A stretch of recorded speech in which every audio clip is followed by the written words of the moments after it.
This is the story of an American air operation. One small campaign in the greatest aerial offensive of this war. In a sense, it is more than the story of a military operation. These planes, high in the skies over Germany, were a symbol of the unshakable unity of the Allies in their determination to fight together until victory and peace had been achieved.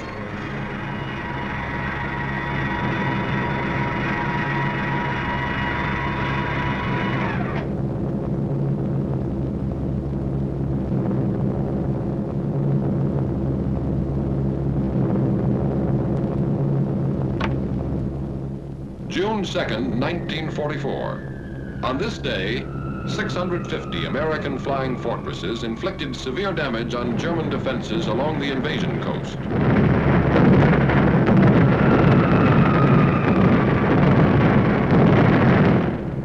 Farther north, 300 American liberators bombed military installations in German-occupied northwestern Europe.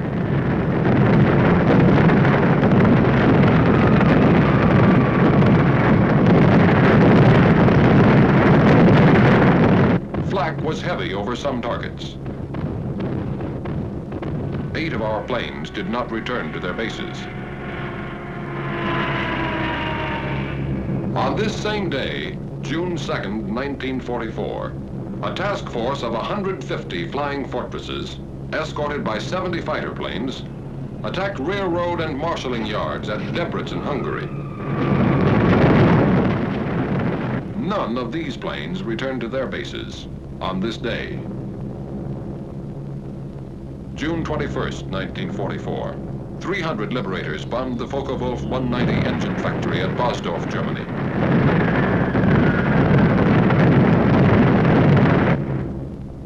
An hour later, 800 flying fortresses attacked targets at Berlin, Germany.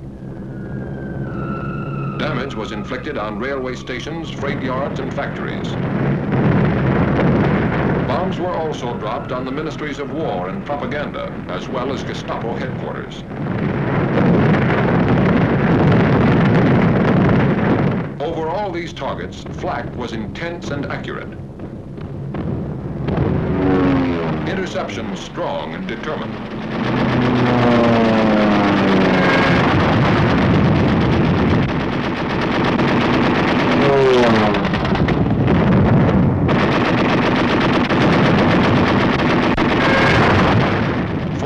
German planes were shot down.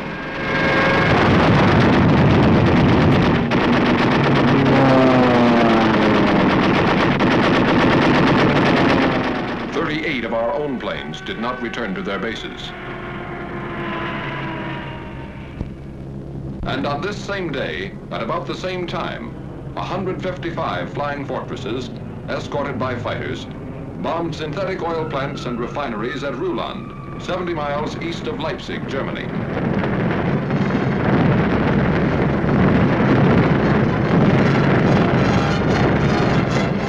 As on June 2nd, none of these planes returned to their bases on this day. This was not a coincidence, and these planes were not lost in action. This had been decided 6 months before, on December 7th, 1943, when at Tehran, the leaders of the 3 major Allied powers had declared their complete agreement as to the scope and timing of operations from the east, west, and south. Operations from the east, west, and south. Operations on land, on sea, and in the air. The USSR agrees to furnish bases in Russia for the use of the U.S. strategical air forces in Europe, such bases to be used for shuttle bombing operations. Operation Titanic. Shuttle bombing. With American air bases in Russia, our bombers based in England and Italy could attack objectives in Central Europe, the Balkans, or Eastern Germany, land in Russia, refuel, reload, and bomb additional enemy targets on their return trips to their home bases. Operation Titanic, a triangular superhighway in the sky. With shuttle bombing, flying distances from England to some extreme points in eastern Germany and Poland, and from Italy to some points in German-occupied Hungary and the Balkans, would be reduced by a third. Reduced flying distance means reduced danger. For while planes on the shuttle route would have already landed, planes making the round-trip run still have to face flak, interception, or engine failure. With shuttle bombing, strategic targets of importance to the Red Army could be bombed by American planes operating from Russian bases. With shuttle bombing, Germany and the Luftwaffe could never be quite sure where the next Allied air blow was coming from, or going to. With shuttle bombing, the coalition land war, crushing the Wehrmacht on 3 fronts, would take wings to become coalition air war, and there would be no target in Germany or German-occupied Europe American planes could not seek, find, and destroy. These were the strategic purposes of Operation Titanic. The task of achieving these purposes was assigned to Lieutenant General Carl A. Spaatz, Commanding General of the United States Strategic Air Forces in Europe, and became the responsibility of Major General Frederick L. Anderson, Deputy Commanding General for Operations. In 4 months, the new bases were to be selected, constructed, supplied, staffed, and ready for use. A problem in men, materiel, space, time, and secrecy, requiring food, gasoline, bombs, ammunition, trucks, jeeps, steel matting, and more than 20,000 tons of other equipment, to be shipped by convoy from Liverpool and other British ports through the North Atlantic and Arctic Oceans. 2,000 miles of submarine-infested waters.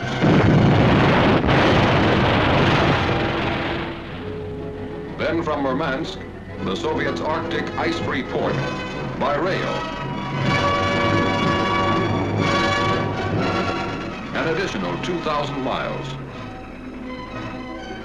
Radio equipment to be flown by ATC from the United States to Russia, a distance of 5,000 miles.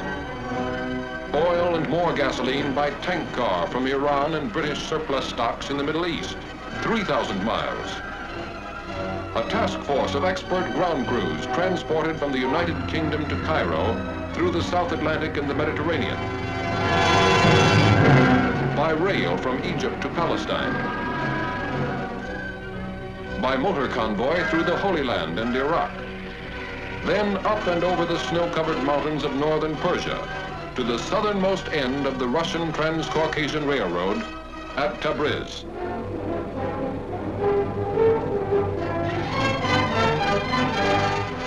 Finally, by special train over the Caucasian Mountains to their new headquarters somewhere in Russia.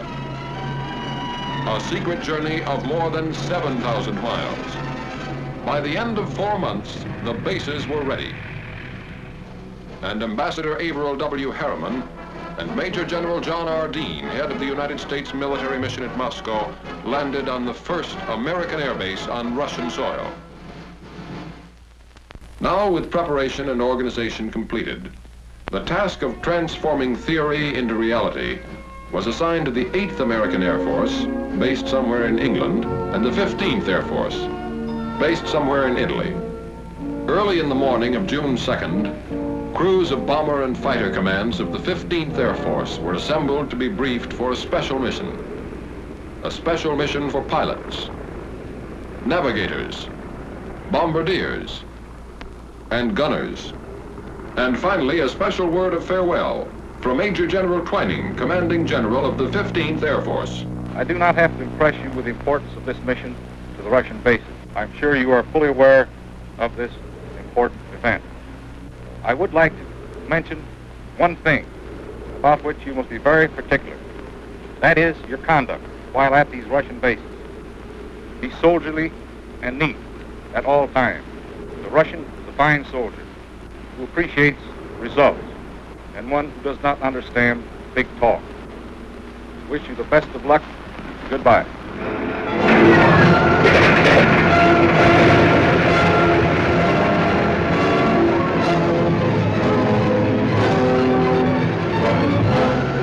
At 0600 hours, the bombers took off.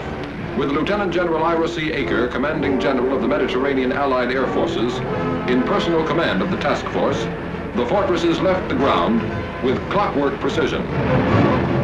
One fort every 30 seconds.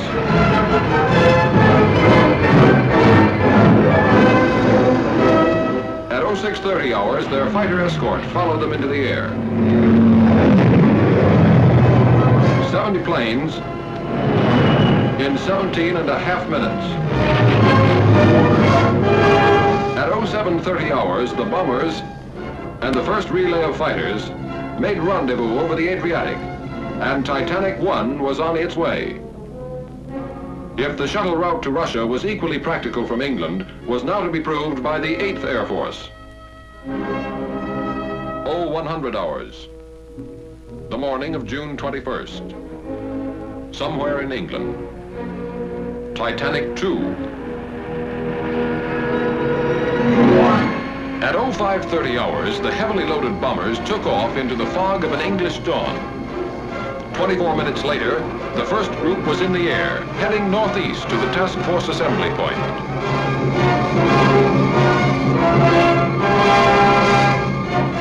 At 0800 hours, 2 by 2, the last relay of fighters left the ground.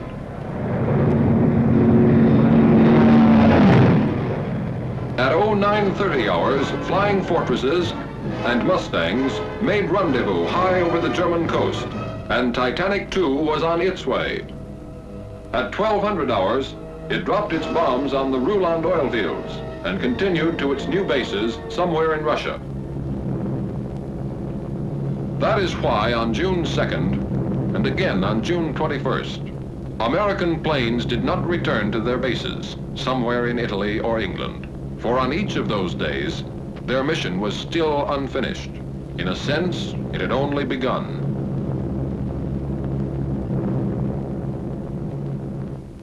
$1,500 hours. What was left of our target was a good 3 hours behind us. But we were still in enemy skies, and we could see the P-51s that were escorting us all the way in, prowling in the skies above. They called us Big Friend. We called them Little Friend. And it was a very pleasant feeling to have them around. About 1600 hours, we saw our red-nosed little friends pull away. A couple of minutes later, our navigator, the little man with the big maps, made with the instruments, and gave us the good word. Navigator to crew, navigator to crew. It won't be long now. We're over Russia. Over Russia. From the sky, all countries look alike. But this was friendly country. That meant no more flak, no danger of interception. Solid ground not too far away.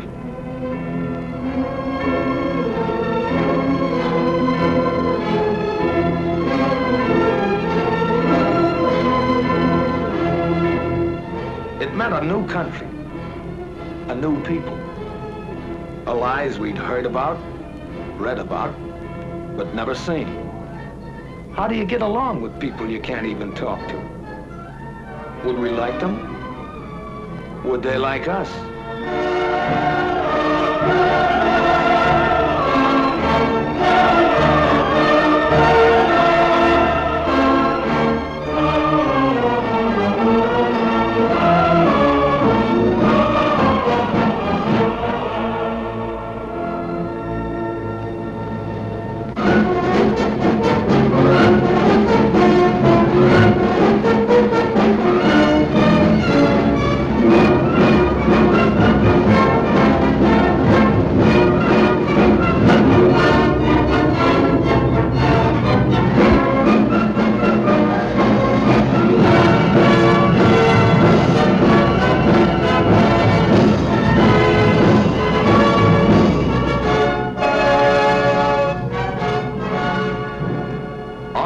The task force are General Walsh and General Permanov, the American and Russian COs.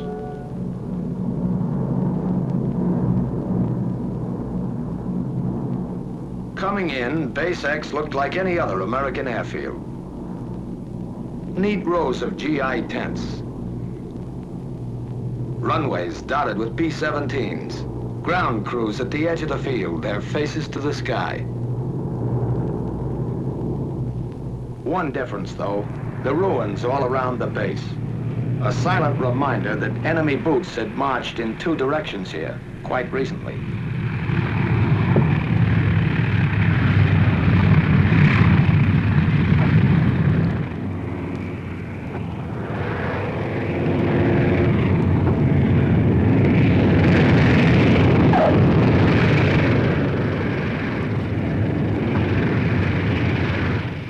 Follow each other down, a third of a world away from home.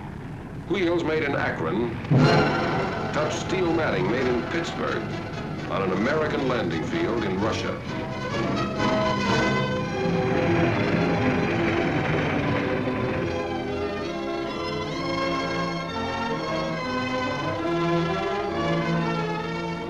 Gower, Messick, Ostrander, Zafak, Malone, Schultz, Badowski, Travers, McGee, Stanley, Rudenstein, Betts.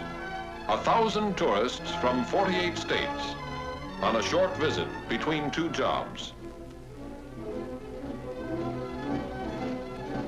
Tense moment in international relations. Ivan Ivanovich meets fearless Fosdick. A handshake says, "Hello, very glad to see you," in any language. And General Permanov makes it official. I welcome you as fighting allies. Together we'll fight to victory. I wish you the best of luck in combat and a safe return home. After that, there was another important ceremony. Short snorter bills. If we didn't get those signed, the flight would have been illegal. Whenever flyers meet, they talk shop, even when they can't understand each other. That's when sign language came in handy. And it seemed to work at that. Some Russian WACs, officers, and enlisted women were on the welcoming committee, too. It would have been nice to sort of pursue the subject further, but there was work to be done. Interrogation, the reports and odds and ends of information that lay the groundwork for future operations. Interrogation is held in the open by courtesy of retreating German troops. Did you meet any fighter opposition? Yes. All right. How many fighters did you see? I said about 15. About 15? Yeah. With interrogation over, the men head for the tents, which will be their home as long as they remain in Russia. The first half of the mission is ended. The second half has already begun. Without the loss of an hour, the mixed ground crews of American and Russian mechanics take over the big bombers. Inspecting damages. Checking engines. Repairing equipment. Getting the fortresses ready for another trip.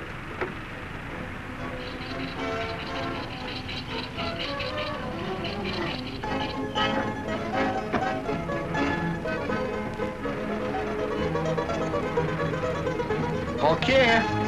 Spasiba. Kuchnia. Kuchnia stands for kitchen. Kitchen stands for chow. And even in Russia, you stand in line for it. On KP duty, Katya, Manya, and Olga. Not Buck or Eddie or Pete, but soldiers too. And darn good cooks to boot, who cooked and served our supper. Hutch, Pajalister. K-ration, with a Russian accent. And Spam a la Stroganoff. The coffee was hot. That's about all you could say for it. The name was Mashinka. Back at the field, the ground crews stayed with the bombers as long as there was light, making sure that nothing happened that shouldn't when the B-17s went up again. 2,100 hours, 9 in the evening, somewhere in Russia. It's noon in Leominster, Massachusetts, lunchtime. It's 10 in the morning in Paragould, Arkansas. The sun is climbing high. In Los Angeles, California, the day's just beginning. The same day, just ending, somewhere in Russia. Small world.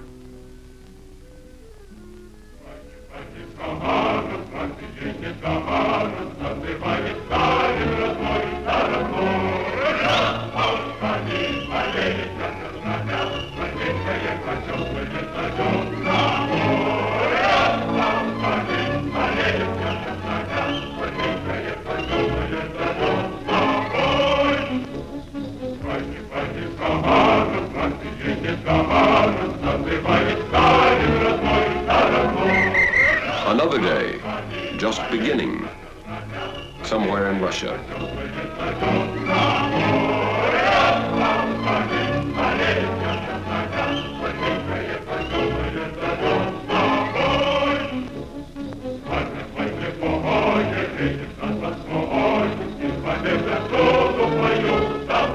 Another working day. Another day of war. At headquarters, American officers headed by Colonel, now General Albert A. Kessler, and their Russian colleagues plan the next mission. Objective, the destruction of one of several strategic targets in the path of the Red Army. The target is selected. Weather permitting, mission tomorrow. A task force of this size needs gasoline, more than 350,000 gallons of it. Ammunition, more than 1 million rounds. Bombs, more than 500 tons. And more than 50,000 American and Russian man-hours of servicing and preparation. While the ground crews got the forts and fighters ready, our time was our own. Some of the fellows took advantage of a sunny morning and put on an exhibition of the national pastime. Some thought they'd teach the Russians another American pastime.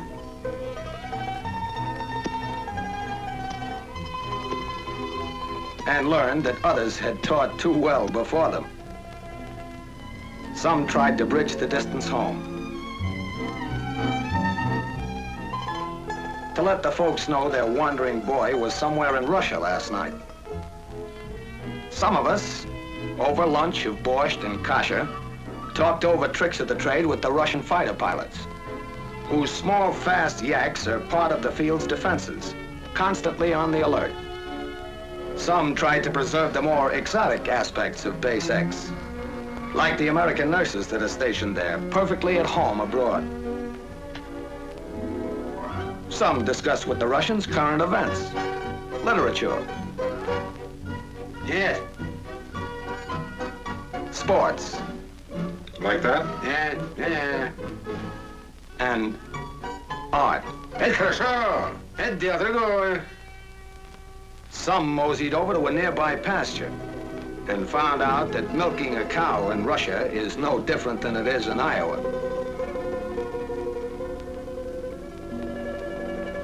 And some of us, explorers at heart, decided to see Russia.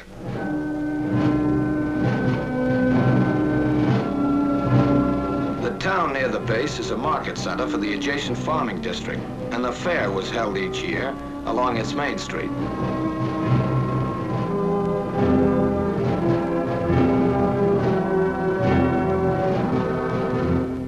The factory section. Principal industry, the manufacture of leather goods. The Ukrainian Museum, well known for its collection of historical treasures and valuable objects of art. The grave of the famous Ukrainian writer, Korolenko, and his home. The population of the town, 130,000 at the last census, has varied in recent years, and there has been a certain decline in the number of children of school age. Those who have remained, or who have returned from the interior, have recently developed a fondness for an American import known as chvachka. Translation, gum. On the way back to the base, a few miles from the town, there's a monument to a Russian victory over an invading army 200 years ago.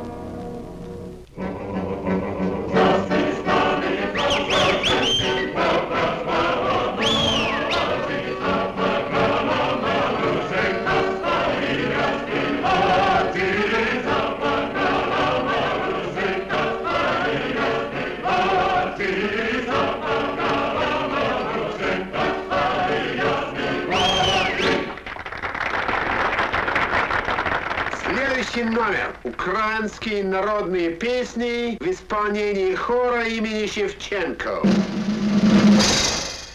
Next number. Ukrainian folk songs by the Shevchenko choir.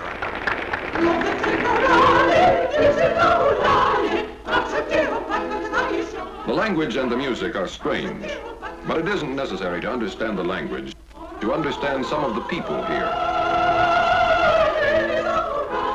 The show marks the beginning of the end of this American visit to Russia. Most of the men are already looking back, remembering.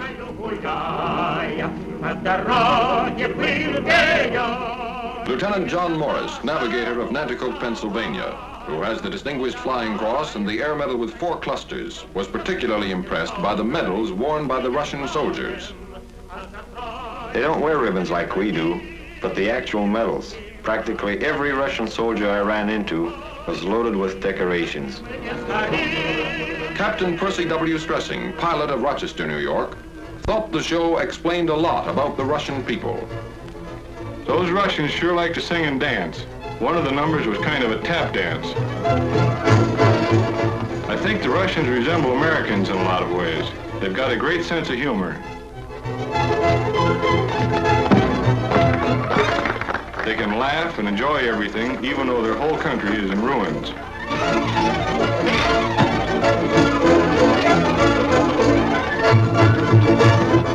Major Samuel Davis, command pilot of Boston, Massachusetts.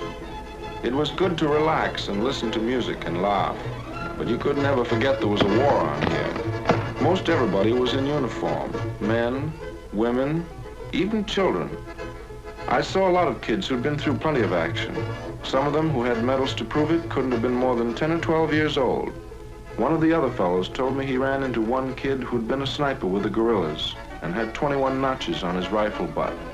A sniper with the guerrillas at his age.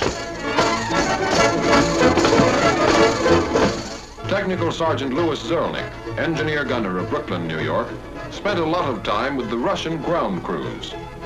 Some of the men in the show, and quite a few around the base too, had been wounded as much as 3 or 4 times. They were working on the base for a rest before going back into combat. Those Russians sure have funny ideas about resting. Staff Sergeant John E. Gagan, tail gunner of Paterson, New Jersey. The show was pretty good. As far as I could see, everybody liked it, including General Aker. He was sitting in the first row with General Permanov or something like that, the Russian base commander. Lieutenant John McKenzie, bombardier of Paragould, Arkansas. Something I'll remember for a long time were the Russian kids. You got the feeling some of them never had a childhood. They had such old faces. They were pretty shy, most of them, but they seemed to like us.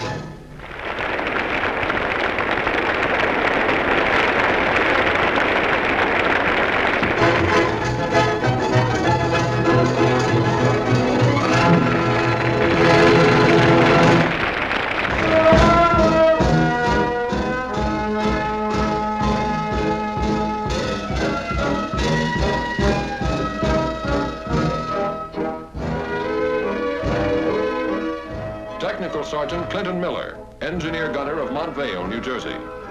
The Russians like their dance music slow and sentimental, mostly waltzes. The girls do all kinds of jobs around the base, and they work very hard. Their clothes are plain and neat. They don't use makeup as a rule, but some of them wear lipstick. I remember one girl who was in charge of an ACAC crew. She had 12 enemy planes to her credit. Staff Sergeant Donald Craw, tail gunner of Stratford, Connecticut. The music at the dance was on the corny side, but the girls are nice. I met a girl from Leningrad whose father was a general. She taught me some Russian words, and I taught her some American slang. It didn't take long before I was saying, "Horror-shaw," and she was saying, "Okay, bud."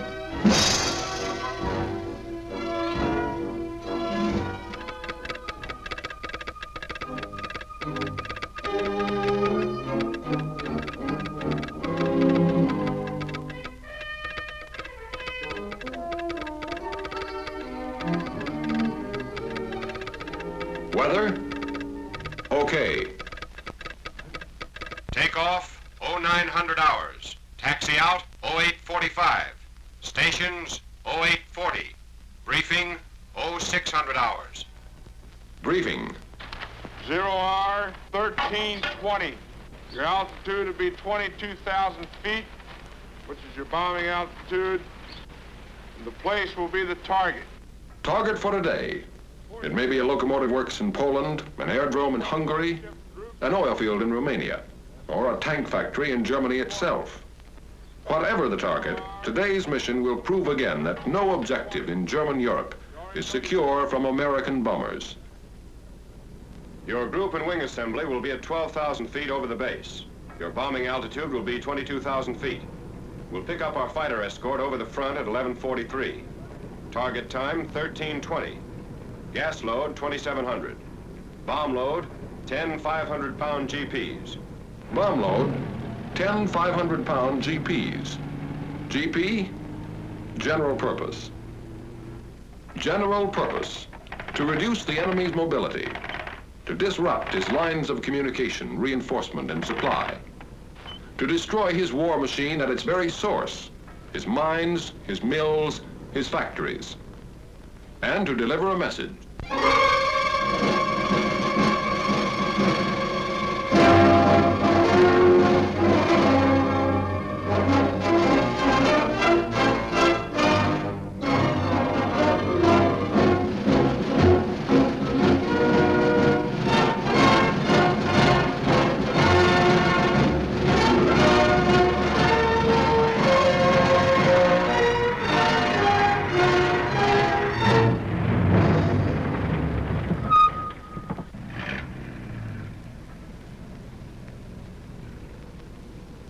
До свидания и счастливый путь. That means good luck. We'll be seeing you.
During the summer of 1944, 3,800 American planes made the shuttle run to and from Russia over this aerial highway. In less than 4 months, 24 targets in Germany and German-held territories, some never before within effective range of our bombers, felt the lash of American air power, striking against railway centers and marshalling yards at Debrecen and Szolnok, Hungary, Bucharest, and Ered, Romania, and Béziers, France, against aerodromes at Galax, Foksani, Buzău, and Zelestia, Romania, Mielec, Poland, Kecskemés, Hungary, and Toulouse, France, against oil fields and refineries at Rulan, Germany, Drohobych, and Tercovina, Poland, Budapest, Hungary, and Ploiesti, Romania, against armament plants and aircraft factories at Gdynia, Poland, Miskolc, and Djosbjor, Hungary, and Chemnitz, Germany. But even more important, this bomb and 10,000 more like it destroyed more than German factories, German oil depots, German railroads. They smashed Germany's last hope of escaping defeat by dividing the Allies. Never before have the major Allies been more closely united, and they're determined to continue to be united so that the ideal of lasting peace will become a reality.